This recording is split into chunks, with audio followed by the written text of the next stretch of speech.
Okay, चलो पहले 2 point बता देता हूं, फिर उसके बाद में हम नेक्स्ट चैप्टर कंटिन्यू करेंगे। हाँ, अच्छा नहीं, पहले प्लांट ग्रोथ तुम्हारा बाकी है अभी, है ना? हाँ, तुम्हारा प्लांट ग्रोथ अभी बाकी है, बाकी बैच में हो गया, इसलिए देखो। हाँ थोड़ा सा बिजी चल रहे हैं हम लोग, कोई बात नहीं। हाँ हाँ, वही है, वो उसी का इफेक्ट है, कोई बात नहीं। चलो देखते हैं रेस्पिरेशन को, एक रेस्पिरेशन एन एम्फीबॉलिक प्रोसेस, इसको एक एम्फीबॉलिक प्रक्रम बोलते हैं। क्या हमने ये बात पहले भी की है कि रेस्पिरेशन को एम्फीबॉलिक क्यों कहा जाता है? क्योंकि यदि हम कन्वेंशनली देखें, परंपरागत रूप से यदि हम देखें ट्रेडिशनली, तो हम देखते हैं कि अच्छा इसमें ग्लूकोज पूरा का पूरा टूटा है, CO2 बना है, ऊर्जा बनी है, तो ये कैसा होना चाहिए, कैटाबॉलिक की एनाबॉलिक?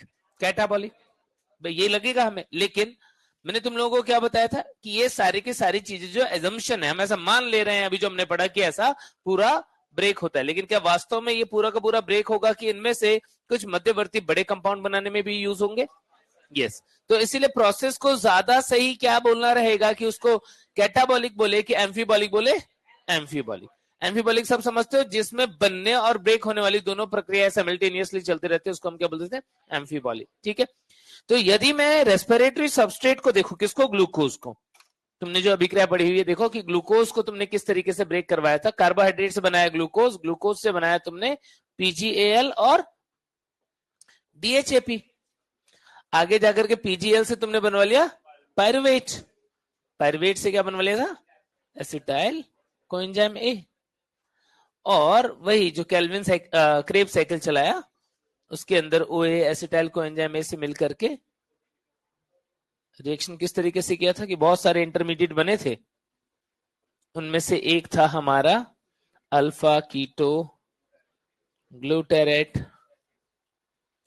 एसिड, या अल्फा कीटो ग्लूटरेट भी बोल सकते हो। दूसरा एक इंपॉर्टेंट कंपोनेंट बीच में बना था जिसका नाम था सक्सिनाइल कोएंजाइम A, याद आ रहा है क्या? तो ऐसे बहुत सारे इंटरमीडिएट बने थे, कुछ कुछ नाम बीच में लिख दिए बस। क्यों लिखे कुछ ही नाम? क्योंकि इनके बारे में बताने वाला हूं कि आखिर ये किस तरीके से बड़े यौगिक बनाने में काम आएंगे।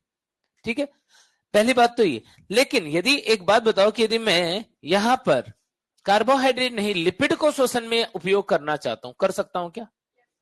पहले तोड़ना पड़ेगा किसके अंदर? फैटी एसिड्स में और ग्लिसरॉल में। यस, बिल्कुल सही, ग्लिसरॉल। ग्लिसरॉल में 2 OH ग्रुप होते हैं ना, 3 OH ग्रुप होते हैं। यदि मैं इसको हटा के यहां पर डबल बॉन्ड O कर देता तो डाई हाइड्रोक्सी एसीटोन बन जाता, यानी ग्लिसरॉल DHAP में कन्वर्ट हो सकता है कि नहीं हो सकता है? हो सकता है। इसका ऑक्सीकरण कर दे, फॉस्फेट ग्रुप ऐड कर दे तो कन्वर्ट हो जाएगा। तो ग्लिसरॉल को यदि श्वसन में भाग लेना है तो क्या करना पड़ेगा? उसे DHAP भी बनना पड़ेगा, और DHAP को बन जाना पड़ेगा PgL, और ये इस तरीके से लिपिड भी श्वसन में भाग ले सकता है। क्या फैटी एसिड भाग ले सकता है? फैटी एसिड का यदि बीटा ऑक्सीकरण हो तो वो बना देगा क्या? वो बना देगा एसिटाइल कोएंजाइम A, इस तरीके से वो भी भाग ले सकता है। यदि मैं ऐसे ही प्रोटीन की बात करूं, प्रोटीन को श्वसन में भाग दिलवाना है, चलो प्रोटीन को पहले तोड़ना पड़ेगा किसके अंदर? अमीनो अम्लों के अंदर। जैसे मान लो एक एलिनीन नाम का अमीनो अम्ल बना, उसमें NH2 ग्रुप हटा के और उसको कीटो ग्रुप में कन्वर्ट कर दिया तो वो बन जाएगा पायरुवेट, फिर वो भाग ले सकता है। पायरुवेट आगे क्या बना सकता है? एसिटाइल कोएंजाइम में, ऐसे भाग ले सकता है। या फिर जैसे मान लो ग्लूटामिक एसिड है, ग्लूटामिक एसिड कन्वर्ट हो सकता है अल्फा कीटो ग्लूटारिक एसिड के अंदर, ऐसे भाग ले सकता है। यानी श्वसन में कार्बोहाइड्रेट भी भाग लेता है, लिपिड भी भाग लेते हैं, और प्रोटीन भी भाग लेते हैं। लेकिन इंपॉर्टेंट बात क्या है? प्योर प्रोटीन और प्योर लिपिड श्वसन में भाग नहीं ले सकते। शुद्ध प्रोटीन और शुद्ध लिपिड जो है वो श्वसन में भाग नहीं लेते। कहां लिखा हुआ मिलेगा? एनसीईआरटी पढ़ी होगी तो सबसे लास्ट वाले पैराग्राफ में मिला था क्या? पढ़ा है सब लोगों ने? बोला था जिस दिन लोहा गर्म हो उस दिन हथौड़ा मारना है। ये तुम उसी दिन पढ़ लोगे तो सारी बातें एकदम क्लियर हो जाएंगी। ETS वगैरह भी एकदम क्लियर हो चुका होगा यदि तुमने पढ़ लिया तो। एक एक लाइन जो है वो तुमको डायग्राम में दिख रही थी, बिल्कुल वही जो वहां लिखी हुई है। तो अब ये तो बात हुई कैटाबॉलिक की, कि यदि टूटता तो इस तरीके से लिपिड भी टूट सकता था और प्रोटीन भी, लेकिन प्योर लिपिड प्योर प्रोटीन को श्वसन में उपयोग नहीं कर सकते। ऐसा क्यों बोल रहे हैं? क्योंकि पहले लिपिड को तोड़ना पड़ेगा, फिर उसको मॉडिफाई करना पड़ेगा, तब जाके वो श्वसन में भाग लेगा। सिर्फ तोड़ना भी नहीं, तोड़ना पड़ेगा, मॉडिफाई करना पड़ेगा और फिर जाके वो श्वसन में भाग लेगा। तो इसीलिए बोला है कि शुद्ध प्रोटीन और शुद्ध वसा जो है या लिपिड जो है वो श्वसन में भाग नहीं लेते हैं। समझ गए क्या मतलब उस लाइन का? अब क्या हुआ कि मैंने तुम्हें ये बताया था कि मान लो ग्लूकोज आ गया, ऑक्सीडेशन से टूट रहा है, मान लो पीजीएल डीएचए बना, तो क्या जरूरी है ये पीजीएल आगे अभिक्रिया करके सारा का सारा CO2 बनाए, H2O बनाए? जरूरी है? नहीं, जरूरी नहीं। हो सकता है कि एक पीजीएल बोलते कि मैं भाग नहीं लेता हूं श्वसन में, मैं जा रहा हूं कुछ बड़ा बनाने के लिए।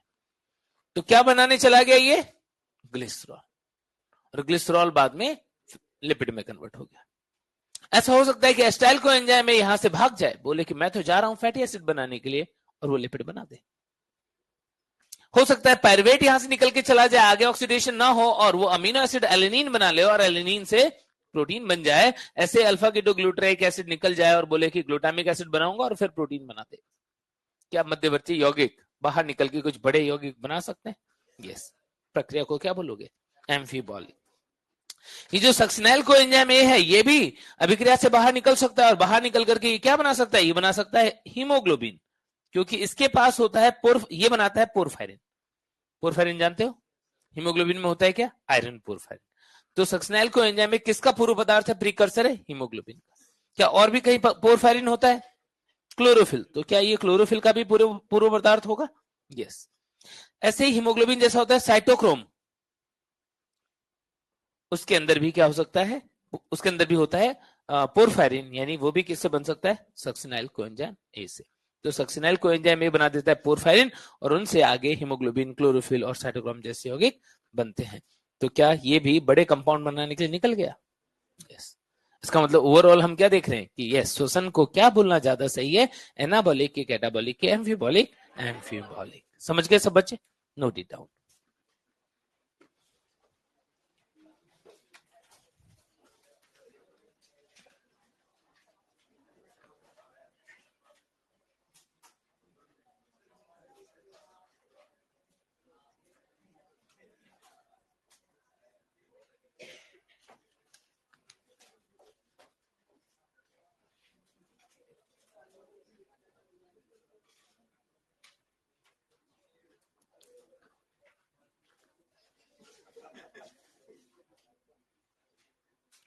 क्या तुम लोगों ने एक्सरसाइज भी कर लिया है क्या?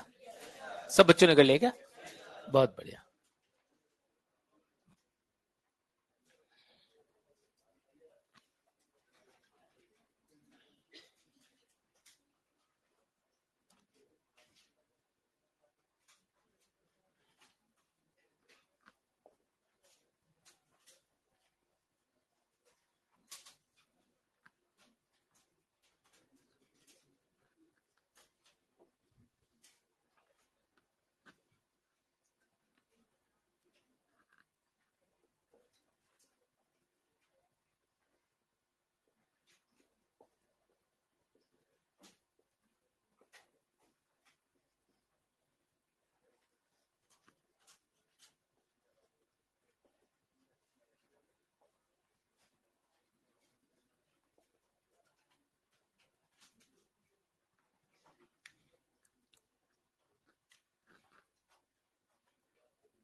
आरक्यू क्या होता है?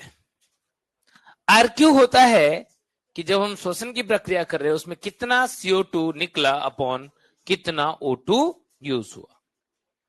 जब भी तुम्हें कैलकुलेट करने के लिए बोलेंगे तो तुम एक रिएक्शन लिख दोगे पूर्ण ऑक्सीकरण वाली, यदि कुछ नहीं बोला है तो। जब हम इसका ऑक्सीकरण करेंगे तो क्या देखेंगे, सारा का सारा कार्बन CO2 में कन्वर्ट हो जाएगा, सारा का सारा हाइड्रोजन जो वो निकल के H2O बन जाएगा। मतलब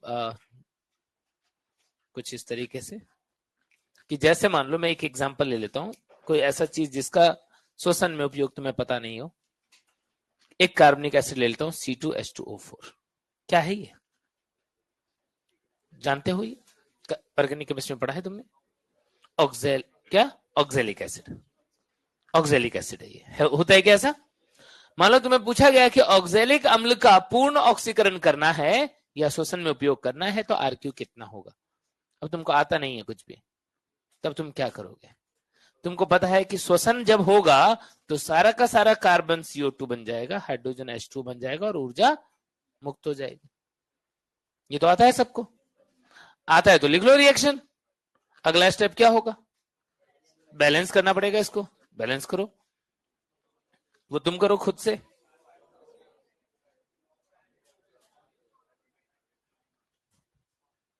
हो गया बैलेंस? अब बैलेंस हो गया पूरा। अब बैलेंस होने के बाद क्या करोगे, RQ equal to CO2 upon O2 कर दोगे। CO2 2, O2 आधा, कितना हो जाएगा 4। कार्बनिक अम्लों के लिए एक से ज्यादा RQ होना चाहिए, है क्या? है। आई बात समझ में? ट्राइपामिडीन का फॉर्मूला यदि तुम्हें पता हो तो क्या तुम उसका RQ निकाल सकते हो बिल्कुल ऐसे ही? यस, एनसीईआरटी में दिया हुआ है, ठीक है। और वो तुम लर्न करना होगा, तुम्हें एनसीईआरटी से वो रिएक्शन जो है वो लर्न कर लोगे, ठीक है। या तो डायरेक्टली वैल्यू ध्यान रखो, और या फिर ध्यान रखो रिएक्शन पूरी की पूरी, ठीक है ना। C51H98O6 और इसको जो है पूर्ण ऑक्सीकरण किया है, बैलेंस किया हुआ है इसके अंदर, और बैलेंस करके रेशियो निकाल दिया। ट्राइपामिडीन का 0.7 आएगा जो मैंने लिख दिया। क्या बात सबको समझ में आ गई?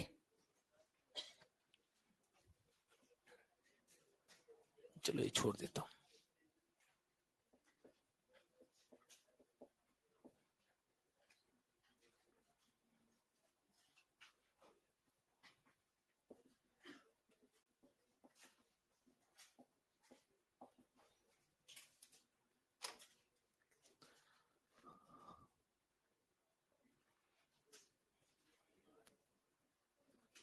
तो रेस्पिरेशन को एक एम्फीबॉलिक पाथवे बोलते हैं, और RQ में इतनी बातें ध्यान रखनी होगी।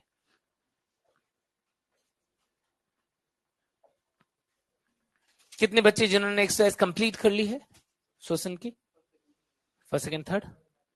बाकी है, कल तक कर लोगे? तो फिर कल डिस्कस कर लें क्या? ठीक है।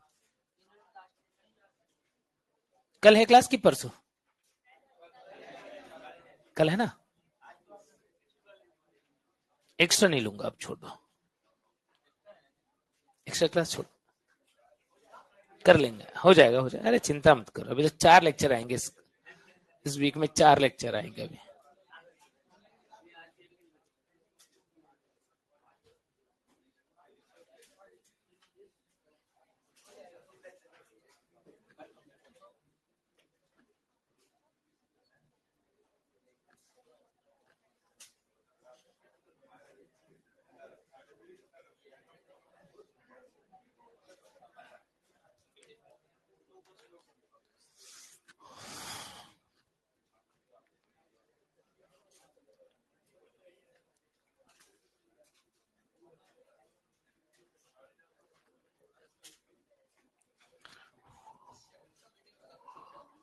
देखो पूरे प्लान फिजियोलॉजी से मान के चलो कि तुम्हारे सामने लगभग 8 से 10 क्वेश्चन आएंगे। 8 क्वेश्चन तो मिनिमम मान के चलो, 8 से 10। क्या ये टेस्ट के लिए पूछ रहे हो क्या? अभी जो टेस्ट होगा उसके, मुझे लगा नीट के लिए पूछ रहे हो। टेस्ट के लिए सेल बायो के 35 क्वेश्चन होंगे। यस, बैक पोर्शन के 35 क्वेश्चन होते हैं ना भाई, बैक पोर्शन के होते हैं ना 35, तो बैक पोर्शन है। और बाकी करंट पोर्शन में जो है वो 30 क्वेश्चन होंगे, 30 क्वेश्चन होंगे और इक्वली डिवाइडेड होंगे तीनों में।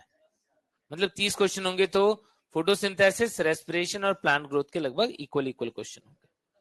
हाँ 10-10 मान के चलो एवरेज, थोड़ा बहुत इधर उधर हो जाएगा लेकिन 10-10 का एवरेज तो मान के चलो। किसमें? नीट एग्जाम में 2 क्वेश्चन मान के चलो, 2 से 3 क्वेश्चन, और वो आसान क्वेश्चन होते हैं।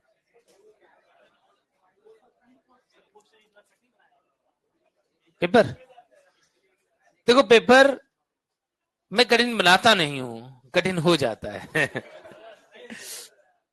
क्योंकि पेपर तो मैं इजी बनाता हूं, लेकिन अब मान लो सेल साइकिल सेल डिवीजन का क्वेश्चन होगा तो सोच के तो करना पड़ेगा, प्लांट फिजियो का क्वेश्चन होगा तो सोच के तो करना पड़ेगा। हाँ एक क्वेश्चन जो है वो सब गलत करोगे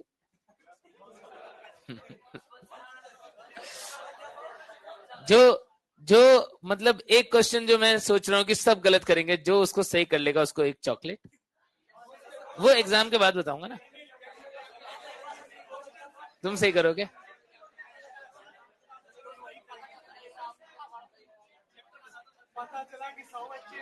नहीं नहीं, अब ये थोड़ी है कि क्वेश्चन बता दूंगा फिर उसके बाद में बोलोगे कि सर पहले क्वेश्चन बता दो पूरे पेपर में मतलब क्या होता है ना, सारे क्वेश्चन तो तुमको आते ही होंगे, वो भी आता होगा ऐसा नहीं है, लेकिन मुझे पता है कि वो सही कोई नहीं करेगा, आता हुआ होगा फिर भी सही नहीं करोगे 25 चॉकलेट बांटूंगा बच्चे। यस, इरेज कर दूं ना? अब वो तो हाँ, वो तुमको दिखाना पड़ेगा अपने वो ऐप पे कि सर देखो मेरा ये क्वेश्चन सही है, बोल रहे कि सर मेरा तुक्के में सही हो जाएगा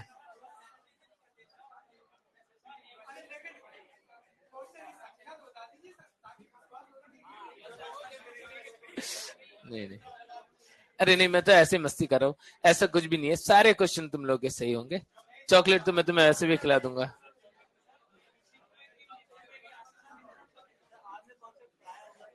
हाँ हाँ, एक एक चीज पढ़ाई हुई है, एक एक चीज एनसीईआरटी बेस्ड है। एनसीईआरटी बेस्ड मतलब एनसीईआरटी से ही है, जैसे पिछली बार के टेस्ट में था,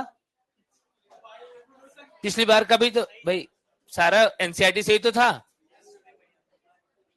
अपने पेपर में ऐसा नहीं होता कि पेपर जो है वो फर्जी बना दिया, कुछ भी क्वेश्चन डाल दिए, बच्चे को जो है वो टफ लग रहा है इसलिए नहीं होगा, सब कुछ वहीं से। टफ बनाना है तो भी एनसीईआरटी, इजी बनाना है तो भी एनसीईआरटी।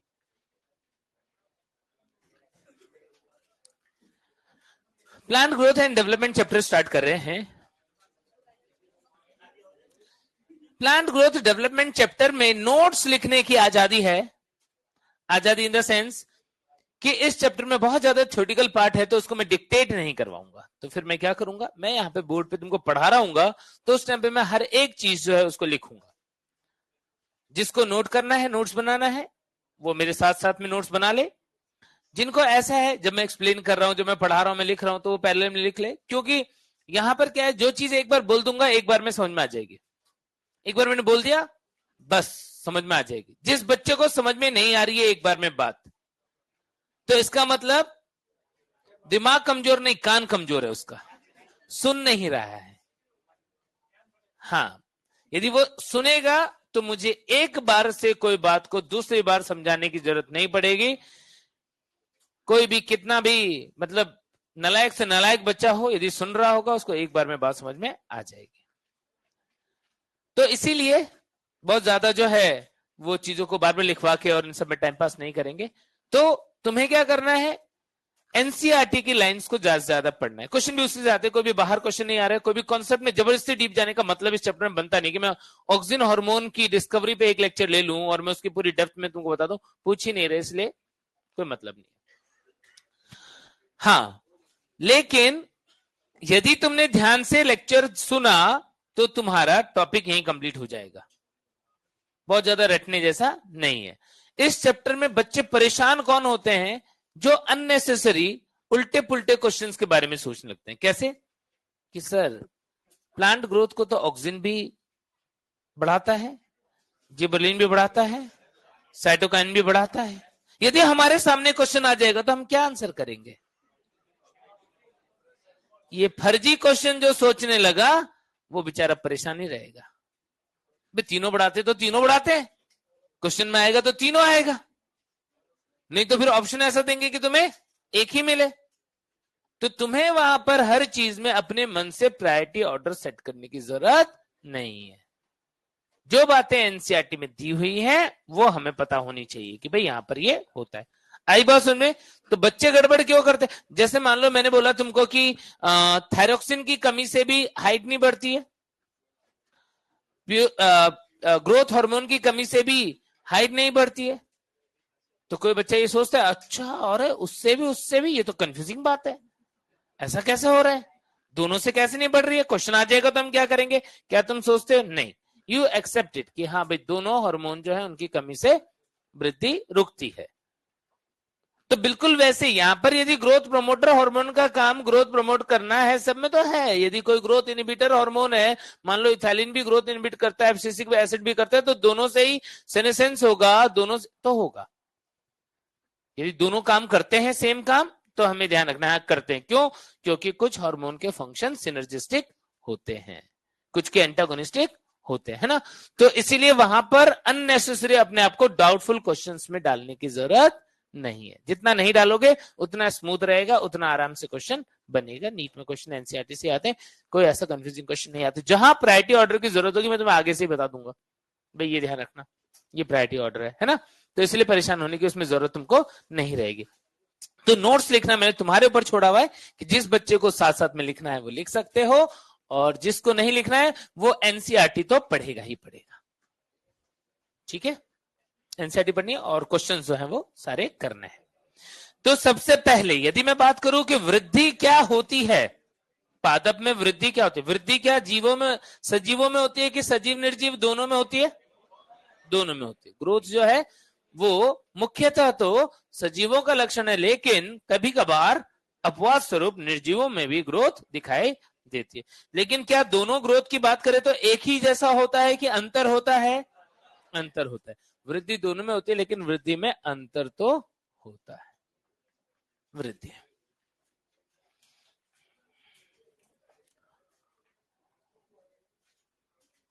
क्या बोल सकते हैं हम? जीव, जीव के अंग, भाग या कोशिका में अनुत्क्रमणीय, क्या रिवर्सिबल की इरिवर्सिबल? इरिवर्सिबल, अनुत्क्रमणीय, या फिर बोल सकते हो स्थायी बढ़ोतरी।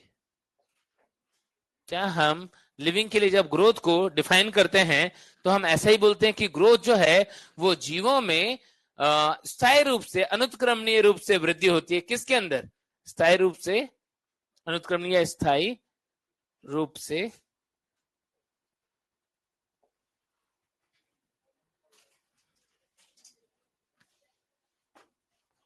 उनके भार, भार को तुम बोल सकते हो कि वो शुष्क भार हो सकता है, ड्राई वेट, या फिर वो फ्रेश वेट हो सकता है। ड्राई या फ्रेश लिख दो, ड्राई और फ्रेश, या साइज, आकार में बढ़ोतरी। तो किसी भी जीव की बात कर लो, उसके अंग या उसके भाग की बात कर लो, या उसकी कोशिका की बात कर लो, उसके अंदर यदि अनुत्क्रमणीय रूप से उनके भार में या आकार में बढ़ोतरी होती है तो उसे हम क्या बोल देते हैं? वृद्धि बोल देते हैं। क्या तुमने पढ़ा ऐसा अपने जीवन में? कभी पढ़ा था जब लिविंग वर्ल्ड चैप्टर पढ़ रहे थे? और ये वृद्धि जो होती है वो कैसी होती है? एक्सट्रिंसिक की इंट्रिंसिक? बोलो, वृद्धि कैसी होती है? आंतरिक होती है। यदि मैंने आंतरिक वृद्धि बोली, इरिवर्सिबल या परमानेंट इंक्रीज बोला, तो इसका मतलब ये परिभाषा किसके लिए है? लिविंग के नॉन लिविंग? लिविंग। वृद्धि आंतरिक होती है। क्या वृद्धि का कारण शरीर में चलने वाली उपापचयी क्रियाएं होती हैं? क्या उसके लिए ऊर्जा की भी आवश्यकता होती है? यदि वृद्धि हो रही है इसका मतलब जीव के अंदर एनाबॉलिक एक्टिविटीज ज्यादा है कि कैटाबॉलिक?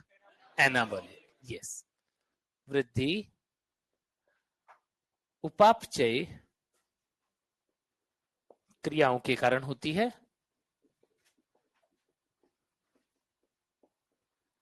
और इन उपापचय क्रियाओं में हम बोल सकते हैं कि क्या हो रहा है, एनाबॉलिज्म जो है वो ज्यादा है किससे, कैटाबॉलिज्म से, एवं ऊर्जा की आवश्यकता होती है। यानी हमारी वृद्धि हो रही है तो इसका कारण है कि हम जो खाना खा रहे हैं उससे हमें ऊर्जा मिल रही है, उस ऊर्जा के कारण शरीर में उपापचय क्रियाएं चल रही हैं, और उपापचय क्रियाओं में भी किस प्रकार की क्रिया ज्यादा चलेगी तो आकार बढ़ेगा, एनाबॉलिक। जैसे मान लो मेरा यदि आकार लगभग बराबर है, इसका मतलब मेरी बॉडी के अंदर एनाबॉलिक और कैटाबॉलिक एक्टिविटीज जो है वो लगभग बराबर चल रही है। यदि मैं बहुत ज्यादा जिम करने लग जाऊं और मैं पतला हो जाऊं तो क्या बोलेंगे, कैटाबॉलिक ज्यादा हो गया। यदि मैं पतला हो जाऊं, यदि कोई, तो डीग्रोथ बोल देंगे, क्या हुआ, कैटाबॉलिक एक्टिविटीज बढ़ गई। कई बार बच्चे बोलते हैं तो सर ये तो आपने बोल दिया अनुत्क्रमणीय है और फिर तो वेट कम भी हो रहा है, ऐसा कैसे। तो हम बोलते हैं कि वृद्धि को नापने के लिए कुछ पैरामीटर जो है वो ज्यादा सटीक है, उनका उपयोग किया जाता है। तो मैं जिम जाऊं चाहे ना जाऊं, हाइट चेंज नहीं होगी।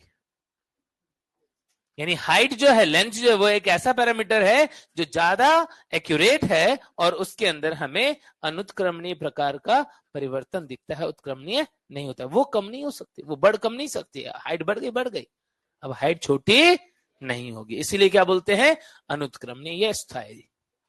धन्यवाद सबको। पादप में वृद्धि को नापने के लिए कोई उपकरण होता है क्या? एक दो उपकरण जो हैं उनके नाम तुम्हारे सुने हुए होने चाहिए। कौन से? पादप वृद्धि को मापने हेतु, क्या वो मेजरेबल होता है क्या उपकरण? कौन सा उपकरण है? क्या तुमने ऑक्सेनोमीटर का नाम सुना है? ऑक्सेन वर्ड जो होता है, AUXEIN, ऑक्सेन वर्ड का मतलब ही वृद्धि होता है। ऑक्सीजन हार्मोन कहां से आया? ऑक्सेन वर्ड से। और ऑक्सेन का मतलब क्या होता है? वृद्धि। ऑक्सेनोमीटर मतलब वृद्धि का मीटर, वृद्धि का मापक, ऑक्सेनोमीटर। ऐसे ही हमारे father of Indian plant physiology कौन है? जेसी बोस। उन्होंने एक इक्विपमेंट बनाया था, क्रेस्कोग्राफ। पढ़ा था कि नहीं? Father of Indian plant physiology sir JC Bose, और उन्होंने एक इक्विपमेंट बनाया था जिसका नाम है क्रेस्कोग्राफ, बोस क्रेस्कोग्राफ। नाम सुना हुआ होना चाहिए कि भाई कुछ उपकरण है जिससे वृद्धि को नापते हैं, क्रेस्कोग्राफ नाम है। देखो, जब किसी जीव में वृद्धि हुई तो सबसे बेसिक रूप से देखें, सबसे मूलभूत या आधारभूत रूप से देखें तो उसके अंदर क्या बढ़ा। सबसे आधारभूत स्तर पे देखें तो उसके अंदर क्या बढ़ा? सेल का नंबर, सेल का नंबर। या उससे भी और देखें आधार रूप से तो उसके अंदर प्रोटोप्लाज्मिक कंटेंट बढ़ा। चाहे वो 2 सेल में कन्वर्ट हो गया हो, चाहे एक ही सेल के अंदर बढ़ा हुआ हो, तो वो क्या है? वो उसका प्रोटोप्लाज्मिक कंटेंट है। तो क्या प्रोटोप्लाज्म का बढ़ना हम आसानी से, जीव द्रव्य का बढ़ना हम आसानी से माप सकते हैं क्या?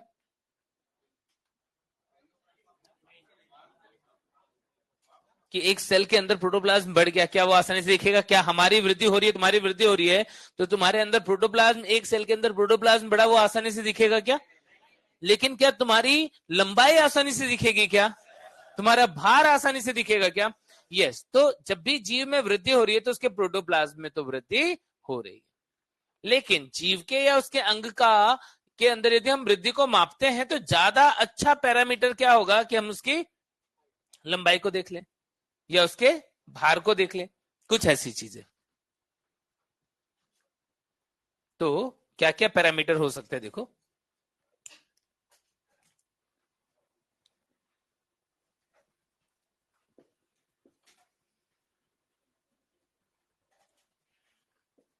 वृद्धि को नापने के लिए पैरामीटर्स, पैरामीटर्स को मापदंड बोल सकते हो।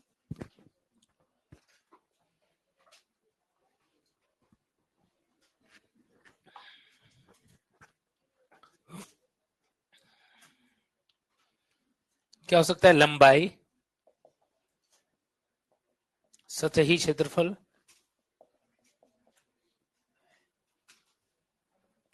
आयतन, और क्या यूज कर सकते हो तुम? भार। और क्या यूज कर सकते हो? घनत्व भी यूज करते हैं क्या? बोलो घनत्व। बोलो, कभी घनत्व में वृद्धि को नापते हुए सुना है? नहीं, तो फिर वो मत लिखना। कोशिका की संख्या। क्या हमारी एनसीईआरटी की बुक में कोशिका की संख्या बढ़ने का कोई एग्जाम्पल दिया हुआ है? यस, दिया हुआ है। क्या दिया हुआ है? कि मक्के में, मक्का की मूल में 17,500 सेल्स पर आर। एक घंटे में कितनी कोशिका? 17,500 कोशिका बनती है। दिया हुआ है क्या? तो डेटा ध्यान रखना। ऐसे ही सेल साइज, कोशिका का आकार, आकार में वृद्धि यदि हम नापना चाहते, कोई एग्जांपल दिया है क्या जहां पर बहुत ऑब्वियस है, आसानी से दिख रहा होगा? तरबूज में कितना?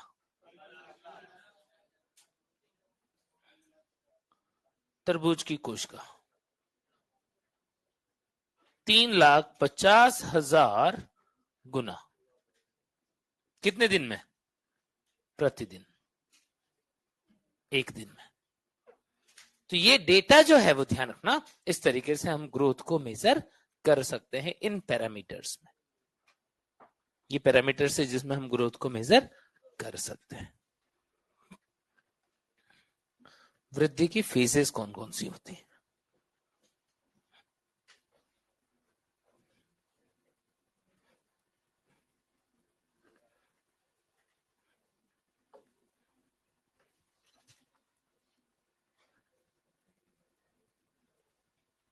phases of growth, वृद्धि की प्रावस्था। क्या तुमने अपने जीवन में कभी मूल का एक डायग्राम जो मॉर्फोलॉजी चैप्टर में दिया है जिसमें उसके डिफरेंट जोन को बताया गया है, वो देखा है? कौन कौन से जोन होते थे? रूट कैप के ठीक ऊपर छोटा सा जोन विभजोतकी क्षेत्र, उसके ऊपर दीर्घीकरण क्षेत्र, उसके ऊपर परिपक्वन क्षेत्र। याद आ रहा है सब बच्चों को? वो क्षेत्र ही वो जगह है जहां पर हम क्या देख रहे हैं कि पादप की कोशिका में जीवन में क्या क्या परिवर्तन हुआ, कैसे उसकी वृद्धि हुई, उसको वो समझा रहा है। पादप कोशिका जब अपने जीवन के प्रारंभिक चरण में थी, तब वो कोशिका क्या कर रही थी? विभाजन कर रही थी। उसका काम क्या था? विभाजन करना। फिर क्या उसकी वृद्धि हुई? फिर वो साइज में बड़ा हुआ। क्या हुआ? उसका दीर्घीकरण। और बाद में अपना काम करने के लिए परिपक्व हो गया। यानी क्या वृद्धि की प्रवस्था ही है क्या वो? यस, उन क्षेत्रों में ही हमें वृद्धि की प्रवस्था दिख रही है। जैसे पहली प्रवस्था हमको दिखेगी विभजोतकी, मेरिस्टेमेटिक विभजोतकी प्रावस्था। दूसरी प्रवस्था में क्या दिखेगी? दीर्घीकरण प्रावस्था। और तीसरी प्रावस्था में दिखेगी परिपक्वन प्रावस्था। ये डिफरेंट फेजेस होते हैं। देखना जरा विभजोतकी प्रावस्था में जो कोशिकाएं होती हैं उनके साथ क्या होता है। विभजोतकी क्षेत्र की जो कोशिकाएं होती हैं वो आकार में बड़ी होती है कि छोटी होती हैं? उनके बीच में अंतर कोशिकीय अवकाश उपस्थित होता है कि अनुपस्थित? जोर से बोलेंगे सारे बच्चे। अंतर कोशिकीय अवकाश अनुपस्थित। इनकी कोशिका भित्ति जो होती है वो प्राथमिक होगी कि द्वितीयक होगी? क्या उसके ऊपर बहुत सारा कोशिकीय भित्ति पदार्थ का निक्षेपण वगैरह मिलता होगा कि नहीं मिलता होगा? नहीं मिलता होगा। क्या इनके अंदर रिक्तिका उपस्थित होती होगी क्या? जब वो अपनी प्रारंभिक अवस्था में है तब उसके पास रिक्तिका नहीं होती है। केंद्रक जो होता है, यदि कोशिका द्रव्य का अमाउंट ज्यादा होगा कि कम होगा? कम। तो यदि कोशिका द्रव्य का अमाउंट कम है तो क्या इसका केंद्रक ज्यादा प्रोमिनेंट दिखेगा या ज्यादा बड़ा दिखेगा कि नहीं दिखेगा? दिखेगा, यानी वो ज्यादा प्रोमिनेंट होगा। क्या ये सारी प्रॉपर्टी तुम्हें ये छोटा सा डायग्राम देख के पता लग रहा है क्या? यस। तो विभज्योता की कोशिकाएं, जो विभज्योता की प्रवस्था में जो कोशिकाएं होती हैं, उनके अंदर ये लक्षण तुमको मिलेंगे और तुम्हारी एनसीईआरटी में यही बातें लिखी हुई मिलेंगी। लेकिन जब इस कोशिका को अब बड़ा होना है, मैच्योर होना है, तो जीवन की अगली प्रवस्था में चला गया, ये कौन से, दीर्घीकरण प्रवस्था। तो क्या आकार बड़ा हो जाएगा कोशिका का? क्या बढ़ रहा है? कोशिका द्रव्य बढ़ रहा है कि केंद्रक बढ़ रहा है? कोशिका द्रव्य, कोशिका द्रव्य का अमाउंट जो है वो बढ़ रहा है, कोशिका का क्या हो रहा है, दीर्घीकरण हो रहा है। जब कोशिका का दीर्घीकरण होगा तो क्या इसके अंदर रिक्तिका का निर्माण प्रारंभ हो जाएगा क्या? यस, इसके अंदर रिक्तिका बनने लग जाएगी, वैक्यूलाइजेशन हो जाएगा। देखो वैक्यूल का निर्माण होने लगा। क्या अब इसके कोशिका अंगक जो है अपना काम करने के लिए विभेदित हो चुके होंगे क्या? नहीं, अभी नहीं हुए होंगे, क्योंकि हमने देखा 3 जोन। कौन से जोन में विभेदन होता है? परिपक्व, यानी इसमें अभी विभेदन नहीं हुआ, अभी चल रहा है कुछ प्रोसेस। क्या चल रहा है? कोशिका द्रव्य की मात्रा बढ़ रही है, वैक्यूल जो है वो बड़ा हो रहा है, केंद्रक जो है, यदि वैक्यूल बन रहा है तो केंद्रक जो है वो साइड में चला जाएगा। पहले की तुलना में अधिक प्रोमिनेंट है कि कम प्रोमिनेंट है? कम प्रोमिनेंट दिखेगा। और इनकी कोशिका भित्ति पर अब धीरे धीरे कुछ अतिरिक्त भित्तीय पदार्थों के निक्षेपण होगी, यानी अतिरिक्त कोशिका भित्ति जो है वो, उसका निक्षेपण जो है वो भी स्टार्ट हो जाएगा। कौन से क्षेत्र के अंदर? दीर्घीकरण क्षेत्र के अंदर। क्या ये बात समझ में आ गई सब बच्चों को? अब मान लो परिपक्वन प्रावस्था में पहुंच गया और इसको क्या करना है, इसको मान लो प्रकाश संश्लेषण करना है, मीजोफिल कोशिका बनानी है। तो मीजोफिल कोशिका बनानी है तो क्या होगा? कोशिका अब बड़ी भी हो चुकी होगी और अपना कार्य करने के लिए विभेदित भी हो चुकी होगी। कैसा विभेदन? क्या संरचनात्मक या क्रियात्मक, कि दोनों? दोनों।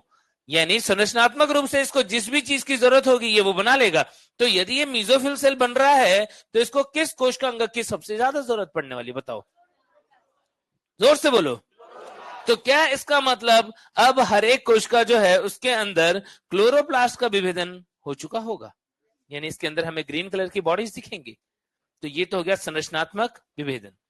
और क्या क्रियात्मक विभेदन होगा? क्या ये अब विभाजन कर रही होगी कि कुछ और काम कर रही होगी? कौन सा काम? मीजोफिल सेल का क्या काम होता है, बोलो? प्रकाश संश्लेषण करना। तो ये प्रकाश संश्लेषण भी स्टार्ट कर देगा। आई बात समझ में? तो यानी परिपक्वन प्रवस्था में हम देखेंगे कि 2 प्रकार का विभेदन यहां पर हमें देखने को मिलेगा। कौन सा? एक तो संरचनात्मक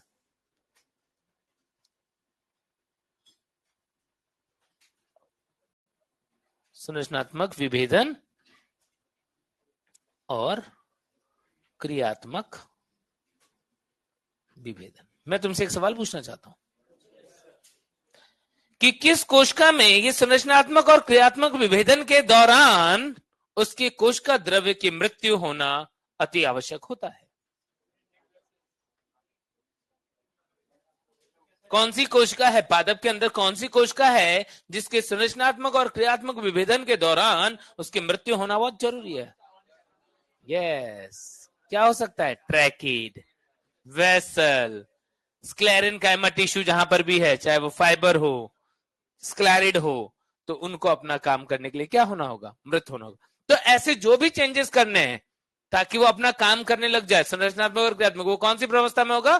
परिपक्वन प्रवस्था में होगा। क्या बातें सबको क्लियर हो गई क्या? ठीक है।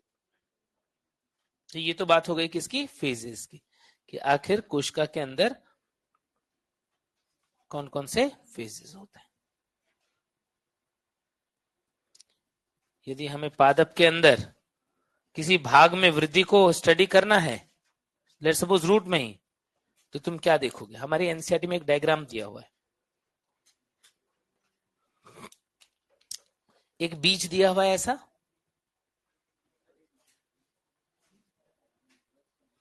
एक बीज दिया हुआ है ऐसा जो अंकुरित हो रहा है, और यही बीज को थोड़ा सा और वृद्धि करवा करके दूसरा डायग्राम दिया हुआ है जिसके अंदर ये थोड़ा सा बड़ा हो गया है, कुछ इस तरीके से। है क्या ऐसा कोई डायग्राम?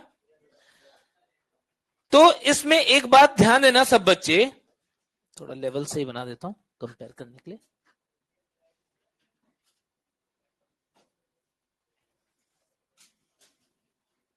देखो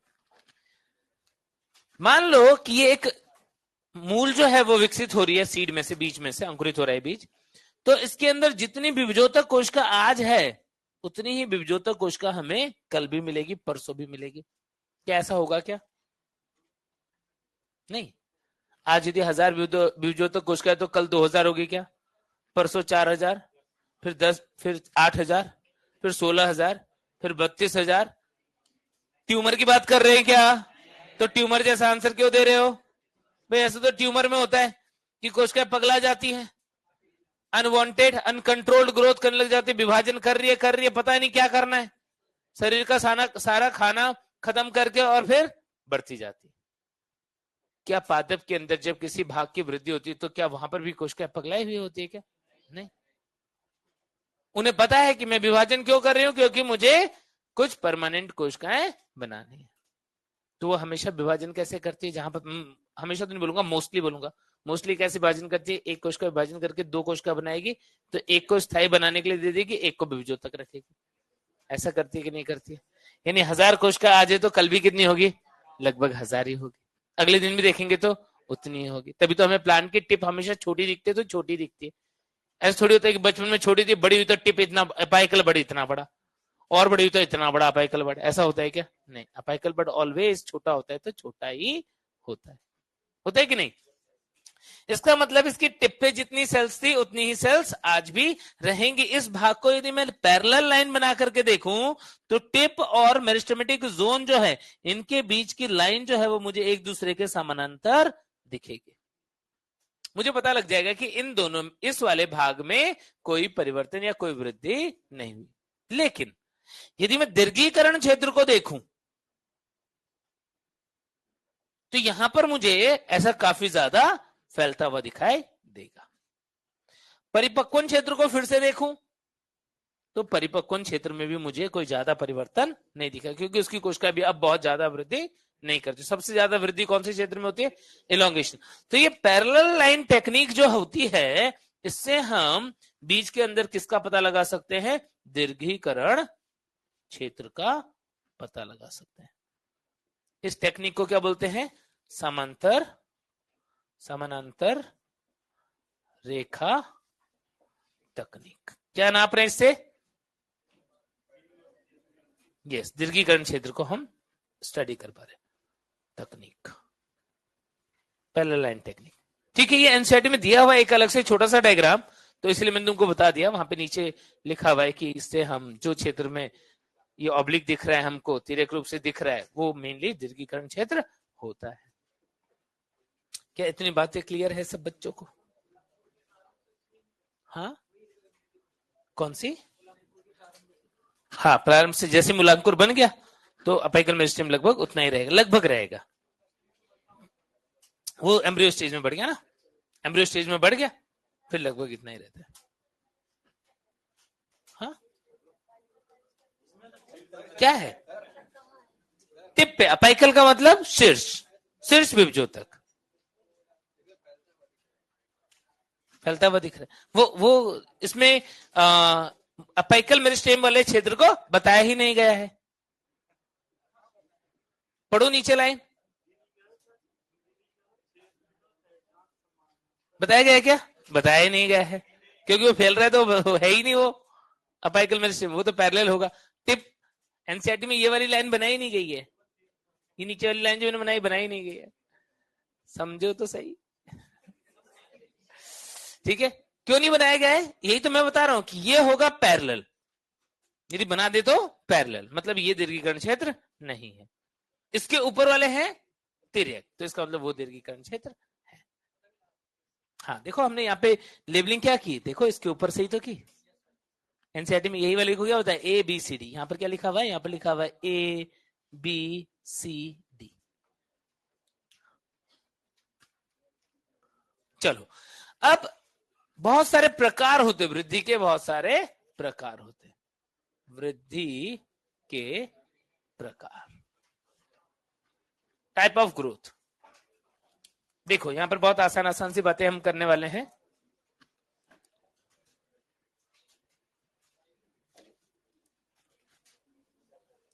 वृद्धि के प्रकार, क्या तुमने अपरिमित और परिमित वृद्धि दो टाइप सुने हैं क्या? अनलिमिटेड लिमिटेड या इनडिटर्मिनेट डिटर्मिनेट। अपरिमित वृद्धि क्या मतलब समझते हो? जो जीवन भर चल रही होगी ऐसी वृद्धि को हम क्या बोलेंगे? अपरिमित वृद्धि। इसे हम मोस्टली ओपन ग्रोथ भी बोलते हैं। क्या बोलते हैं? Open growth. और यदि वृद्धि रुक जाए तो क्या बोल देंगे? वृद्धि कैसी है? क्लोज है, क्लोज ग्रोथ। पादप की वृद्धि का एक विशिष्ट लक्षण है कि वो ओपन प्रकार की होती है। क्या पादप में जीवन भर वृद्धि होती है? क्या होती है? क्या किसकी सक्रियता की वजह से? किसकी सक्रियता की वजह से? कौन बोला टीलोमरेज? पादप की वृद्धि जो है वो अपरिमित है, अनलिमिटेड है, इनडिटर्मिनेट है, जीवन भर होती रहती है। क्यों? क्योंकि उसके अपाइकल मेरिस्टेम जो आज तुम्हें दिख रहे हैं, तुम्हें जीवन भर जब तक पादप जिंदा है तब तक तुम्हें मिलेगा। ठीक है, तो पादप वृद्धि जो है वो अपरिमित, जबकि हमारे अंदर वृद्धि कैसी होती है? मोस्टली परिमित होती है। एनिमल्स की ग्रोथ जो है वो मोस्टली परिमित होती है। क्वेश्चन है कि क्या पादप के सभी भागों में अपरिमित वृद्धि ही पाई जाती है? नहीं, ये गलत हो जाएगा। पादप के भागों में देखेंगे तने की वृद्धि परिमित की अपरिमित? परिमित, अपरिमित। रूट की वृद्धि बोलो, पर्ण की वृद्धि परिमित, क्योंकि वहां अपाइकल मेरिस्टेम नहीं है, तो उसकी वृद्धि क्या हो जाएगी? लिमिटेड हो जाएगी, परिमित हो जाएगी। बात समझ में आ रही है क्या? तो पादप की वृद्धि को सामान्यतः हम अपरिमित बोल रहे हैं। क्यों? पूरे पादप को देख रहे हैं तब। लेकिन यदि हम उसके भागों के अकॉर्डिंग देखने लग जाएं तो पादप के कुछ भाग अनलिमिटेड ग्रोथ भी करेंगे और कुछ भाग जो है वो लिमिटेड ग्रोथ भी करेंगे। क्या बातें समझ में आ गई सबको? तो ये वृद्धि के दो प्रकार हो गए। किसके अकॉर्डिंग? कितने टाइम तक वो वृद्धि कर रहा है। दूसरा होता है लोकलाइज यानी स्थानीकृत वृद्धि, और दूसरा होता है जनरलाइज या डिफ्यूज्ड विस्तृत वृद्धि। पादप की वृद्धि जो है वो मोस्टली स्थानीकृत होगी कि विस्तृत होगी? यस, प्लांट्स के अंदर मोस्टली स्थानीकृत वृद्धि होगी और एनिमल्स में विस्तृत वृद्धि होगी। क्या सवाल आएगा? एक सवाल पूछूंगा, उससे तुमको ये बात समझ में आएगी। एक पेड़ है, बड़ा सा पेड़ है एक, उस पेड़ पे मैंने क्या किया? 5 फीट की ऊंचाई पर एक कील ठोक दिया। पादप जो है वो 1 मीटर पर ईयर के हिसाब से वृद्धि कर रहा है। 5 साल बाद उस 5 फीट की ऊंचाई पर जो कील ठोकी गई, पादप कैसे वृद्धि कर रहा है? 1 फुट पर ईयर, मान लो 1 फुट पर ईयर, और यहां पर हमने 5 फुट पे कील ठोक दिया। 5 साल बाद इस कील की ऊंचाई क्या होगी? 10 फीट होगी? 5 ही रहेगी? कितने बच्चे बोलते 5 ही रहेगी सर? कितने बच्चे बोलते 10 फीट हो जाएगी? कितने बोलते सर 5 और 10 के बीच में कुछ हो जाएगी? सही आंसर है कि 5 फीट ही रहेगी, उसकी ऊंचाई नहीं बढ़ेगी।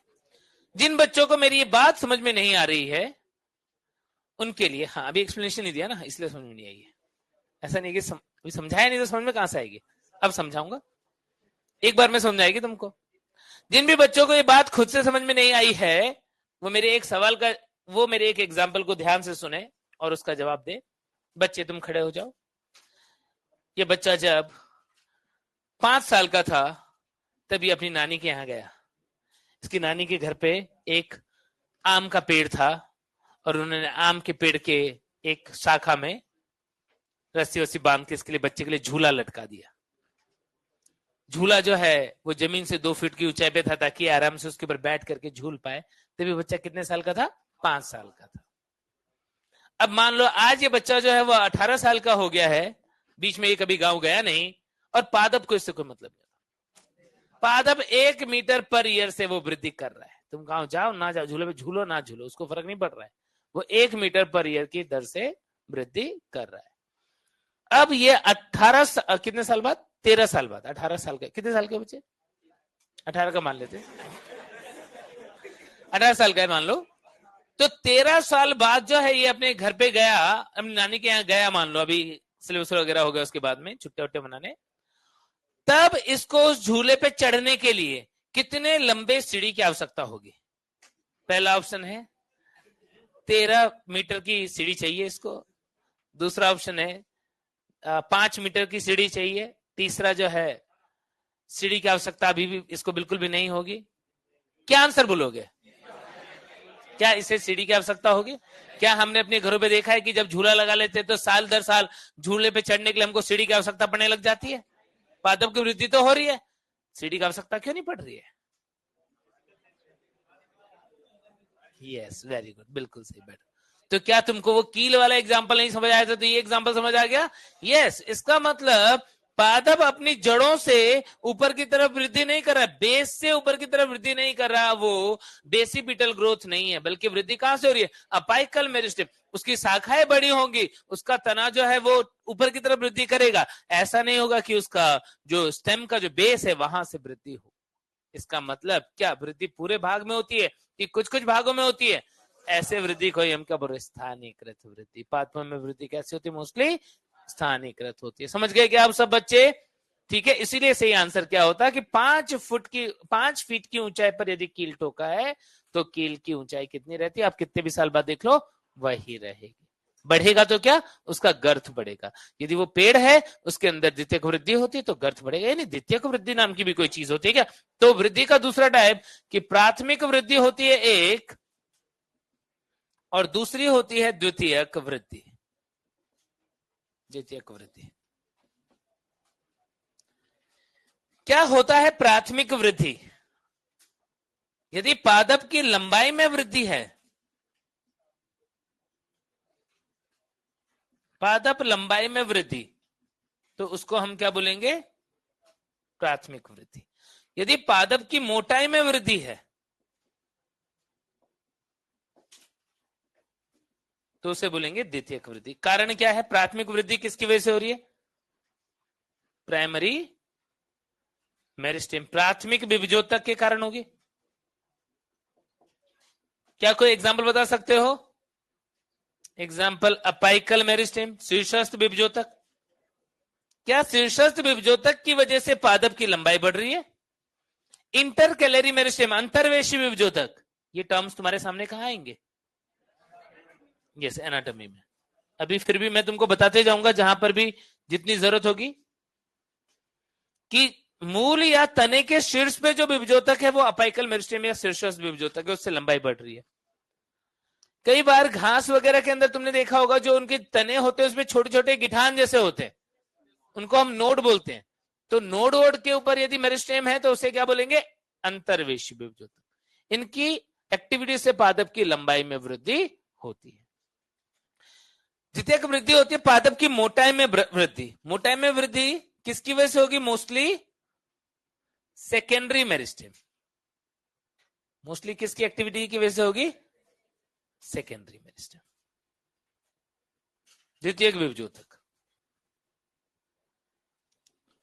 और इसको द्वितीयक विभजोतक जो इनको हम मोस्टली क्या बोल देते हैं? लेटरल, या हिंदी में लिखो तो पार्श्व, पार्श्व, पार्श्व विभजोतक। पार्श्व विभजोतक की वजह से पादप की मोटाई में वृद्धि होती है। क्या कोई एग्जांपल बता सकता है कि मोटाई में वृद्धि किसकी वजह से हो रही है?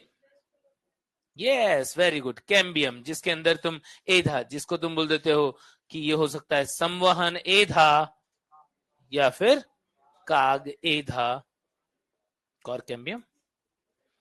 तो ये एधा जो है, जो द्वितीयक जाइलम, द्वितीयक फ्लोएम या फिर संवहन एधा है ना, और या फिर कॉर्क और द्वितीयक कॉटेक्स वल्कुट बनाते हैं, वो द्वितीयक विभजोतक है और इनके कारण पादप की मोटाई में वृद्धि होती है। तो पादप की लंबाई में वृद्धि को हमेशा क्या बोल दोगे?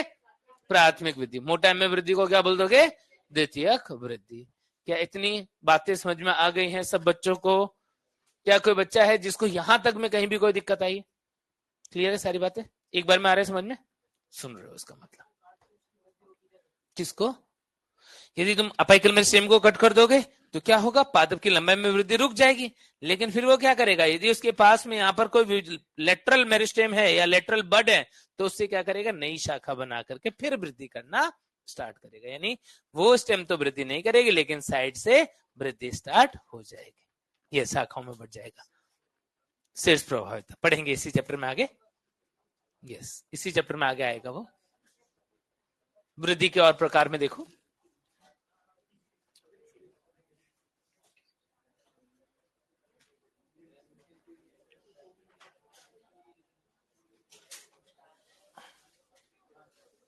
एब्सोल्यूट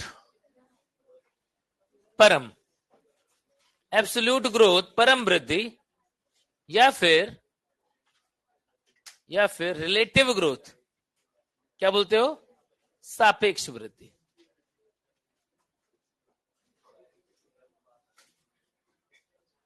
समझना सब बच्चे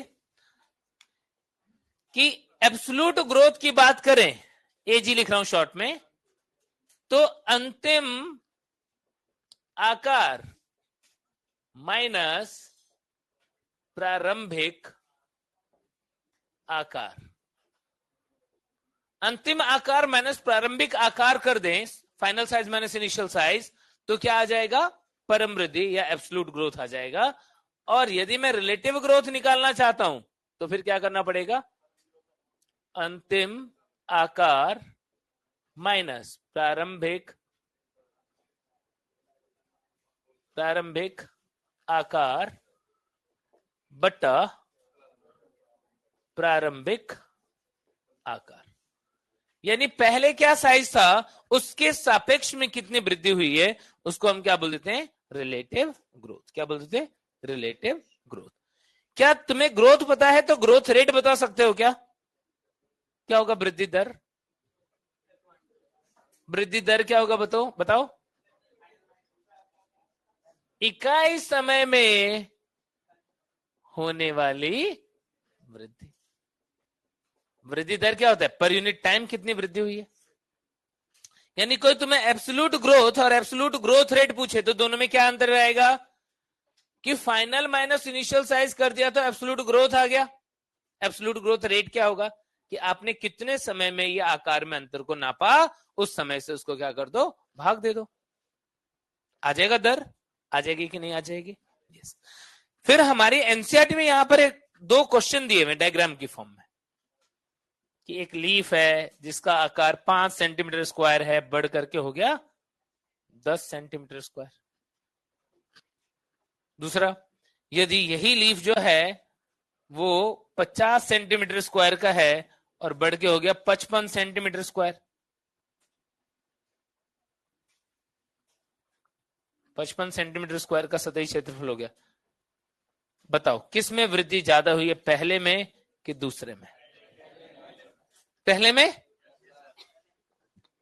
किसी बच्चे ने ये नहीं बोला कि सर कौन सी वृद्धि पूछ रहे हो, सीधे आंसर दे दिया पहले में। क्यों, क्योंकि तुम्हारा माइंड जो है वो रिलेटिव चीजों को रिलेटिवली एनालाइज करता है, तुम्हारी गलती नहीं है। ये हमारा दिमाग जो है वो क्या करता है, चीजों को सापेक्ष रूप से ही देख पाता है कि कोई चीज इतनी बड़ी थी उसके डबल साइज की होगी, आसानी से दिख जाएगा कि वृद्धि हो गई। कोई चीज बहुत बड़ी है, थोड़ी सी और बड़ी हो जाए तो आसानी से दोनों में अंतर नहीं दिखेगा, भले ही दोनों के आकार में वृद्धि बराबर क्यों न हुई। तो ये हमारा नॉर्मल, इसलिए हम रिलेटिव ग्रोथ नाप रहे हैं कि किसी बच्चे को एक वृक्ष दिखा दिया इस साल और अगले साल फिर वही आम का पेड़ दिखा दिया, बड़ा सा पेड़ दिखा दिया, बोला वृद्धि हुई कि नहीं हुई है, क्या बोलेगा, बोलेगा वृद्धि नहीं हुई है, पिछले साल भी इतना ही बड़ा दिख रहा था, अभी भी इतना ही बड़ा दिख रहा है। वही एक गमले में जो छोटा सा प्लांट उग रहा है उसका आकार दिखा दिया इस साल और अगले साल दिखा दिया, बोला वृद्धि हो रही है, अरे तुरंत वृद्धि हुई है, पता बड़ा साइज दोनों का बराबर ही बढ़ा है। या पहले वाला पेड़ जो था वो थोड़ा ज्यादा बढ़ गया, फिर भी बोल रहे हैं कि इसकी वृद्धि जो है वो नहीं दिख रही है, बड़े पेड़ की नहीं। क्यों, क्योंकि हमारा माइंड चीजों को सापेक्ष रूप से एनालाइज करता है। आई बात समझ में। तो यहां पर यही हुआ, क्या हुआ कि दोनों ही केस में एब्सोल्यूट ग्रोथ तो बराबर आ जाएगी कि नहीं आ जाएगी। कि यहाँ पर 10 - 5 करोगे तो भी 5 सेंटीमीटर स्क्वायर आ जाएगा, यहाँ पर 55 - 50 करोगे तो भी 5 सेंटीमीटर आ जाएगा, स्क्वायर आ जाएगा। तो आकार दोनों का, परम वृद्धि दोनों की बराबर है। लेकिन यदि रिलेटिव ग्रोथ देखूंगा तो फिर मुझे अंतर दिखेगा साफ साफ। कैसे कि पहले वाले केस में परम वृद्धि 1 हुई या फिर 100% हुई। दूसरे वाले में रिलेटिव ग्रोथ जो है वो कितना हो जाएगा, 55 माइनस 50 अपॉन 50, 5/50, 0.1 या 10%। तब दिख जाएगा कि सापेक्षिक वृद्धि जो है वो पहले वाले केस में काफी ज्यादा है, दूसरे वाले में तो 10% ही हुई। क्या बात समझ में आ गई क्या? Absolute growth, relative growth calculate कर लोगे सब बच्चे? यस, एनसीईआरटी में ये तुमको एग्जांपल मिलेगा भी। देन इसके बाद में अगला टाइप देखो,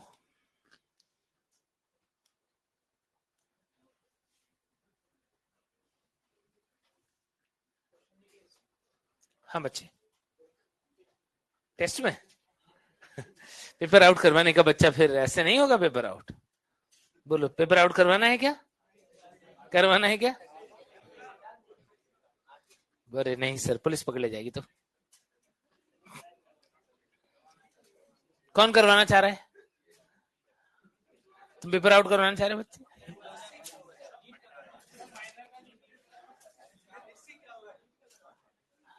हाँ देखो, बोल रहे इससे क्या होगा, नीट का नहीं बच्चे, पेपर आउट करवाने से जीवन में कोई सफलता नहीं मिलती है। जो लोग पेपर आउट करवा के डॉक्टर बन जाते हैं ना, वो लोगों के पास पहली चीज उनको उस डिग्री का कोई बहुत फायदा नहीं होता है। दूसरी बात कि उनके पेरेंट के पास जब इतना पैसा था तो उन्होंने अपना पैसा बर्बाद किया है, तो पैसे की सरासर बर्बादी है। इतने पैसे में उसको, बच्चे को कुछ उसके जीवन के हिसाब से अच्छा करवा सकते थे वो। हाँ, मेडिकल कॉलेज में हाँ नरक मिलेगा वो अलग है। जो बेचारे बच्चे जिनका इस चक्कर में सिलेक्शन रुक गया है, उनकी बद्दुआ लगेगी वो अलग। देखो, एक होता है अरिथमेटिक ग्रोथ और एक होता है जियोमेट्रिक ग्रोथ। हिंदी में क्या बोलते हो? अंक गणितीय और ज्यामितीय वृद्धि। अंक गणितीय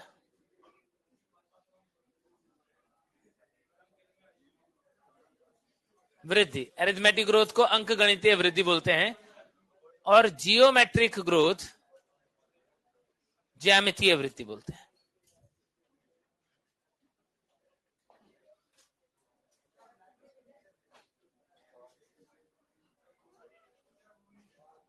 अंक गणितीय वृद्धि और ज्यामितीय वृद्धि, जैसा कि अभी थोड़ी देर पहले मैंने तुम्हें यहां पर अपाइकल मेरिस्टेम की कंडीशन बताई थी। यदि एक कोशिका विभाजन करती है तो कितनी कोशिका बनेंगी? 2। लेकिन क्या मूल शीर्ष, प्ररोह शीर्ष या कैम्बियम वगैरह इनकी बात करें तो क्या फिर ये दोनों ही कोशिका विभाजन करना पसंद करते हैं कि इनमें से एक बन जाती है परमानेंट और सिर्फ दूसरी विभाजन करती है?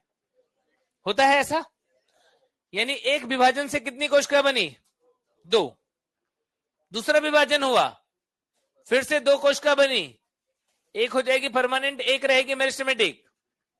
2 विभाजन से कितनी कोशिका बनी? जोर से बोलो। 3। 3 के 4, 3। 1 से 2, 2 से 3। फिर इसके अंदर तीसरा विभाजन हुआ, फिर से 2 कोशिका बन गई, 3 से कितनी हो गई? 4। ऐसे विभाजन रहेगा तो 4 से 5, 6, एक एक बढ़ती जाएगी। इसका मतलब क्या, ये जो कोशिका की संख्या में वृद्धि है वो एक नियत दर से हो रही है कि नहीं हो रही है? यस, नियत दर से हो रही है। तो इस प्रकार की वृद्धि जहां पर कोशिकाओं की संख्या या लंबाई या भार या कोई भी पैरामीटर एक नियत दर से बढ़ रहा होगा, क्या बोलेंगे उसे हम? अंक गणितीय वृद्धि या अरिथमेटिक ग्रोथ बोल देंगे। एग्जाम्पल क्या हो सकता है? ऐसे रूट वाला एग्जाम्पल लिया था, नियत दर से वृद्धि करती हुई मूल। यदि कोई रूट है जो एक नियत दर से वृद्धि कर रही है तो वो किसका एग्जाम्पल होगी? अंक गणितीय वृद्धि का एग्जाम्पल होगी।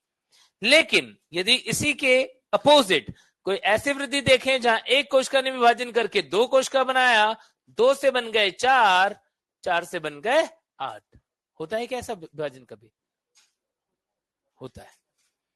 यदि 1 से 2, 2 से 4, 4 से 8, इस प्रकार से यदि कोशिकाएं बढ़ने लग जाए तो इस प्रकार की वृद्धि में क्या वृद्धि दर नियत रहेगी कि वृद्धि दर समय के साथ बढ़ती जाएगी?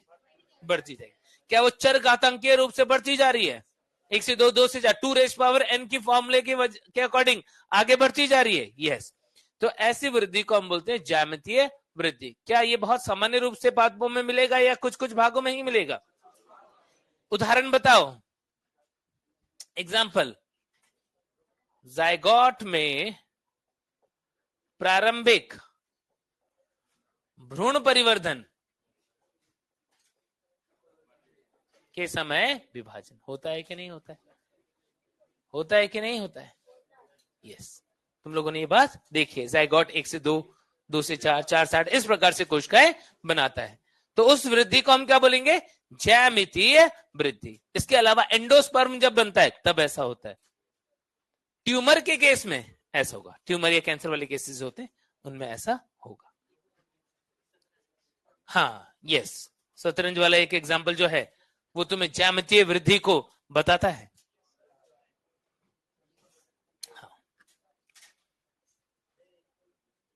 हाँ, इकोलॉजी में एक एग्जाम्पल दिया हुआ है शतरंज वाला कि ना, कि एक राजा था, वो बहुत ही ज्यादा, उसको लग रहा था शतरंज में मुझे कौन हराएगा, मैं बहुत महान हूं।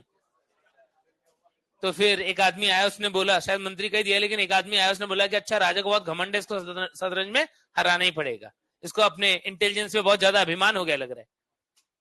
तो बोला कि राजा को लग रहा है हराना ही पड़ेगा। तो राजा को बोला जाके कि मैं शतरंज जो है वो खेलने के लिए तैयार हूं, और यदि आप हार जाओगे, तो राजा ने बोला था कि मैं हार जाऊंगा तो जो बोलोगे वो दूंगा। तो राजा को बोल दिया कि ना, कि हर एक चेस का जो बॉक्स है, मतलब स्क्वायर है, उस स्क्वायर पे हर पे क्या होना चाहिए? अनाज डबल होना चाहिए, कि एक अनाज इस पे एक दाना, अगले पे दो दाना, दो दाना, फिर अगले पे 4, अगले पे 8, ऐसे 2 की घात n के हिसाब से 64 है ना, तो 2^64 जितने अनाज थे। राजा ने बोला कि मांगा भी तो क्या मांगा 60, 1 2 4 8 कितने 64 ही तो स्क्वायर्स हैं उसमें, तो क्या ही मांगा इसने। राजा हार भी गया। अब हार गया तो उसने बोला कि भाई दो इसको जरा, देने लगे तो पूरा सब सारा ही खाना खत्म, सारा ही अनाज खत्म हो गया। 2^64 इतना ज्यादा हो गया, कैलकुलेटर कंप्यूटर सब फेल हो गए। हाँ, मैं नहीं बता सकता तुम्हें एग्जैक्टली कितना, कैलकुलेटर कंप्यूटर सब फेल हो जाए, इतने जीरो हो जाएंगे उसमें। हाँ, तो ये क्या क्या बता रहा है वो स्टोरी क्या बता रही है? ज्यामितीय वृद्धि का कितना भयानक इंपैक्ट है, वो कितना ज्यादा हो जाता है ऐसे बढ़ते बढ़ते, उसको बता रहे। क्या बोल रहे हो? हाँ, तब तो राजा जो है वो उसकी पुस्ते की पुस्ते उसकी कर्जदार बन जाती। ठीक है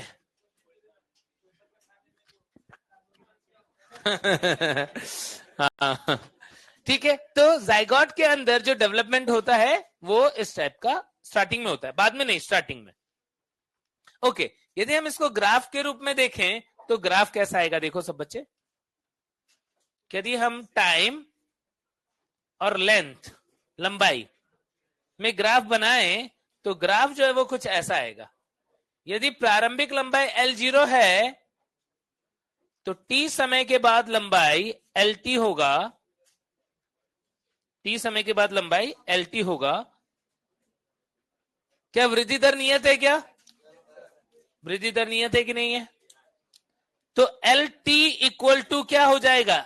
स्टार्टिंग में L0 प्लस RT। R क्या है? वृद्धि दर है। L0 क्या है? प्रारंभिक लंबाई। LT क्या है? T समय पर लंबाई।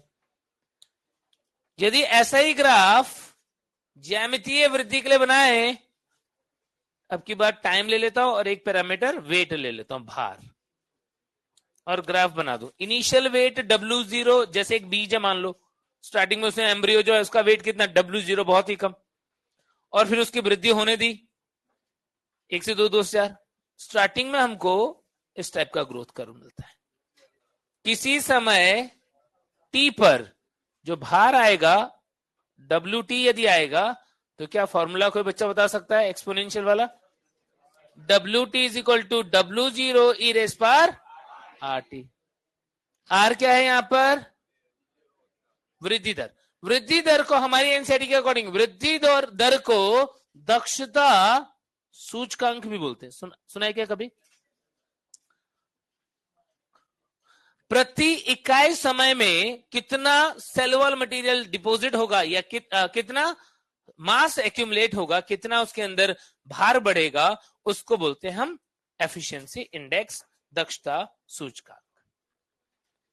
तो फिर क्या मुझे कोई बच्चा बता सकता है कि पादप का वृद्धि कर्व, पादप वृद्धि कर्व कैसा होता होगा?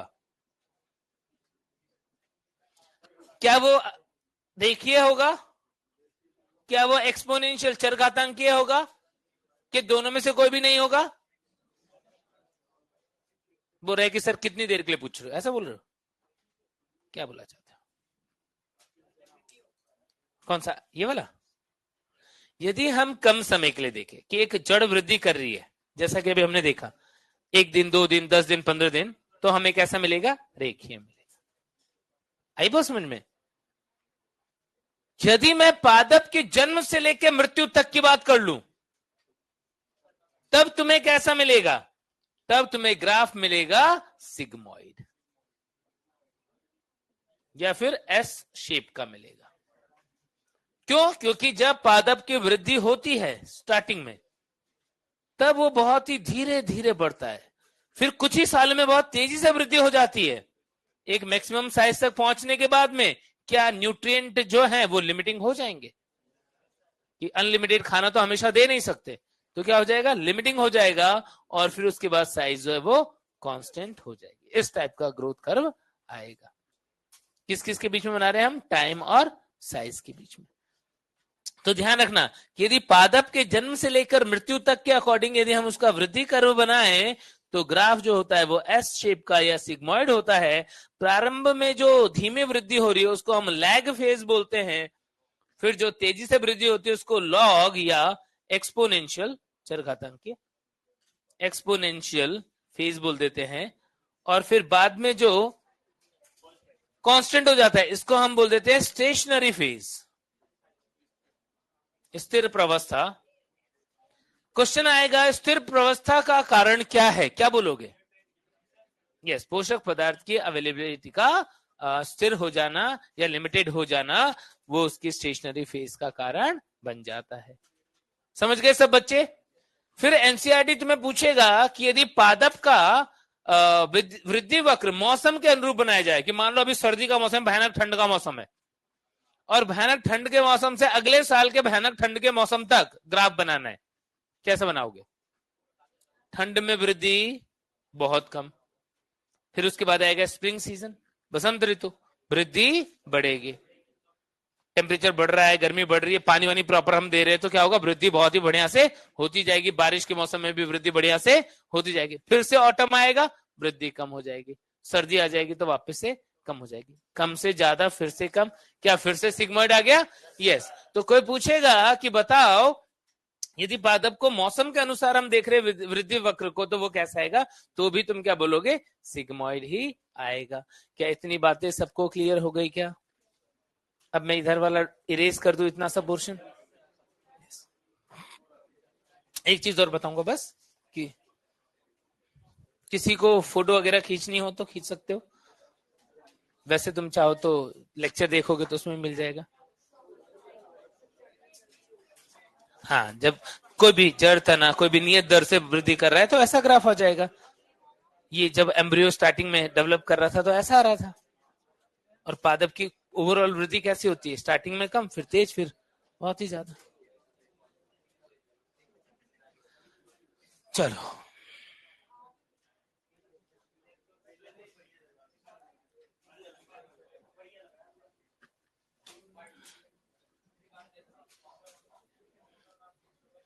देखो इसीलिए मैंने छोड़ रखा है, ये पहले का मिटा देता हूं, बाद वाला जिसको भी लिखना है रह गया वो ब्रेक में लिख लेना अपना।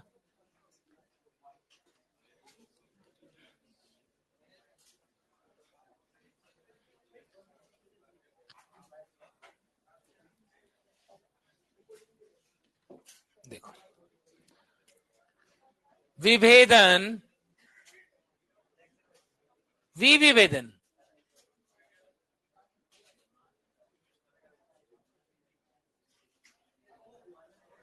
विभेदन को निर्विभेदन भी बोला जाता है क्या? और पुनर्विभेदन।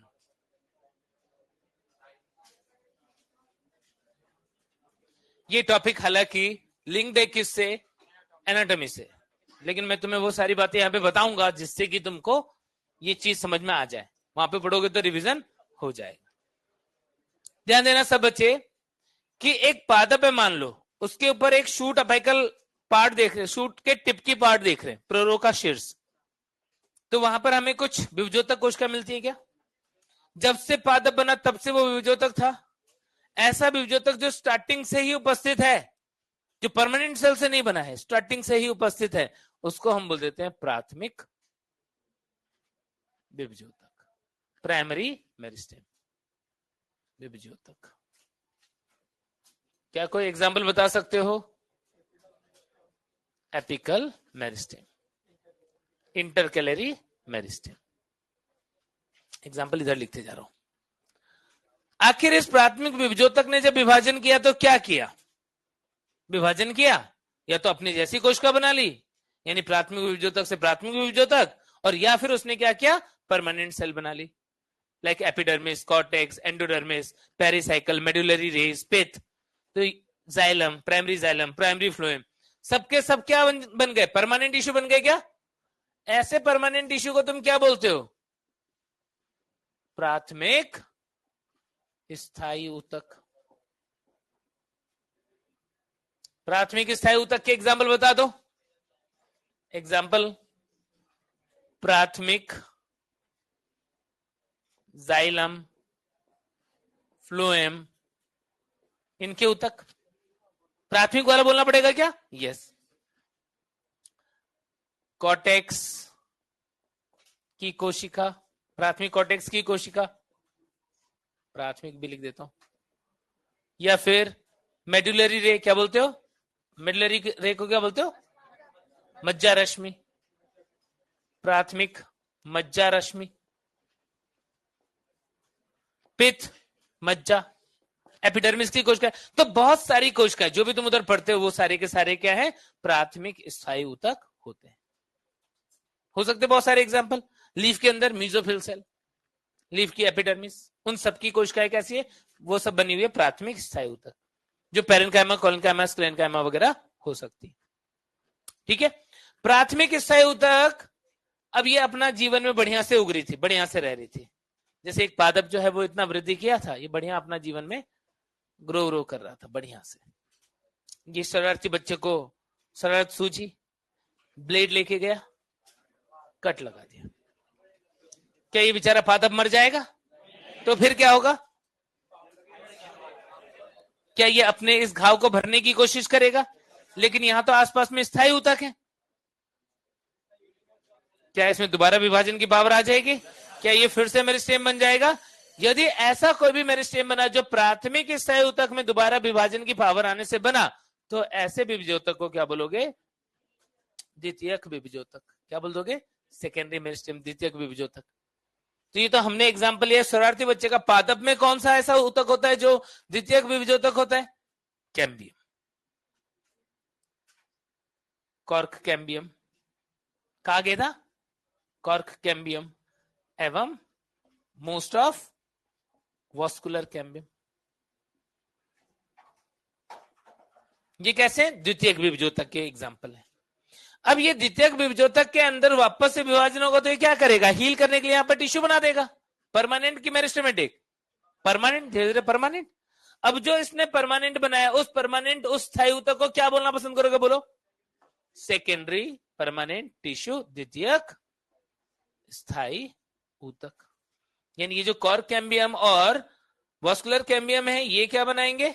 ये बनाएंगे द्वितीयक स्थायी ऊतक। क्या नाम बता सकते हो? एग्जांपल क्या? कॉर्क कैम्बियम में तो क्या बनाएगा? कॉर्क एंड सेकेंडरी कॉर्टेक्स, द्वितीयक वल्कुट बना देगा। वॉस्कुलर कैम्बियम क्या बनाएंगे? बोलो। Secondary xylem and secondary phloem. क्या बनाते हैं क्या ये सब? तो ये सब किसका एग्जांपल हो जाएगा? द्वितीयक स्थायी ऊतक। क्या बात समझ में आ रही है? क्या बिल्कुल सीक्वेंस में है? Apical meristem, primary permanent tissue. Primary permanent tissue के अंदर बहुत सारे आते हैं। यदि उनमें किसी में विभाजन की पावर आ गई तो क्या बन जाएगा? द्वितीयक विभजोतक। और द्वितीयक विभजोतक जो है वो क्या बना देगा? द्वितीयक स्थायी ऊतक। तो ये जो प्राइमरी विभजोतक की कोशिकाएं होती हैं, इन कोशिकाओं को बोलते हैं हम अविभेदित कोशिकाएं, अनडिफरेंशिएटेड सेल्स, अविभेदित कोशिकाएं। आई बात समझ में? इनमें क्या हो गया है, प्राथमिक स्थायी ऊतक बनने के लिए इनमें क्या हुआ है, विभेदन। क्या हुआ है, विभेदन। विभेदन को इंग्लिश में बोलते हैं डिफरेंशिएशन। क्या बोलते हैं, डिफरेंशिएशन। इन कोशिकाओं को बोल देंगे हम विभेदित कोशिकाएं। समझ गए क्या, क्या बोल देंगे इनको, विभेदित कोशिकाएं। अविभेदित कोशिकाओं से विभेदित कोशिकाएं बनने की प्रक्रिया को ही क्या बोला जाता है, विभेदन बोला जाता है, जिसमें वो अपना काम करना स्टार्ट कर देता है। यदि इन विभेदित कोशिकाओं में वापस विभाजन की प्रवृत्ति आ गई, विभेदन खत्म, क्या हो गया फिर, निर्विभेदन हो गया। विभेदन खत्म मतलब निर्विभेदित कोशिका बन गई, और प्रोसेस को क्या बोल दिया, निर्विभेदन या विभेदन, निर्विभेदन।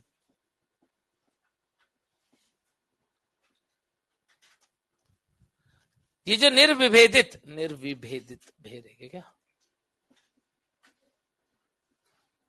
अब यदि ये निर्विभेदित कोशिका जो है इसने वापस से परमानेंट सेल बनाए, तो यानी दोबारा से अपना काम करने लगा। दोबारा से काम करने के लिए क्या हो गया, विभेदित, यानी क्या बोलोगे, पुनर्विभेदन प्रक्रिया, और कोशिकाएं पुनर्विभेदित कोशिकाएं। क्या बात समझ में आ गई क्या सब बच्चों को, क्या हो गया, ये पुनर्विभेदन। यानी यदि किसी पादप के अंदर प्राथमिक विभजोतक है तो उसकी कोशिकाएं कैसी है, अविभेदित। उसने यदि प्राथमिक स्थायी ऊतक बना दिया तो कोशिकाएं कैसी हो गई, विभेदित हो गई। प्रोसेस को क्या बोल दिया हमने, विभेदन। दोबारा डिवीजन की पावर आ गई तो क्या बोल दिया, निर्विभेदित कोशिकाएं। प्रोसेस को क्या बोल दिया, निर्विभेदन या डी डिफरेंशिएशन। और बाद में यदि फिर से परमानेंट बना दिया उसने तो सेकेंडरी परमानेंट इशू, तो क्या बोल दोगे, पुनर्विभेदन या री डिफरेंशिएशन। और कोशिकाएं कैसी हो जाएंगी, पुनर्विभेदित कोशिकाएं हो जाएगी। क्या बातें एकदम क्लियर है क्या सब बच्चों को, यहां तक कहीं कोई दिक्कत है क्या? तो फिर डेवलपमेंट के पहले वाला पूरा पार्ट जो है वो एनसीईआरटी से अच्छे से पढ़ के आ जाना, ठीक है। एनसीईआरटी से सब बच्चे जो पढ़ के आएंगे, है ना। हाँ, कोशिश करेंगे कि अगले लेक्चर में लगभग कंप्लीशन पे पहुंचे, और जो रह जाएगा आगे पढ़ेंगे। और क्या, टाइम तो है, अभी तो चिंता मत करो, अभी तुम्हारे पास 3 लेक्चर है, 4 लेक्चर आने अपने, तो टेस्ट के पहले 3 लेक्चर है, आराम से। हाँ, बायोमोलिक्यूल नहीं आएगा उसमें, चिंता मत करो।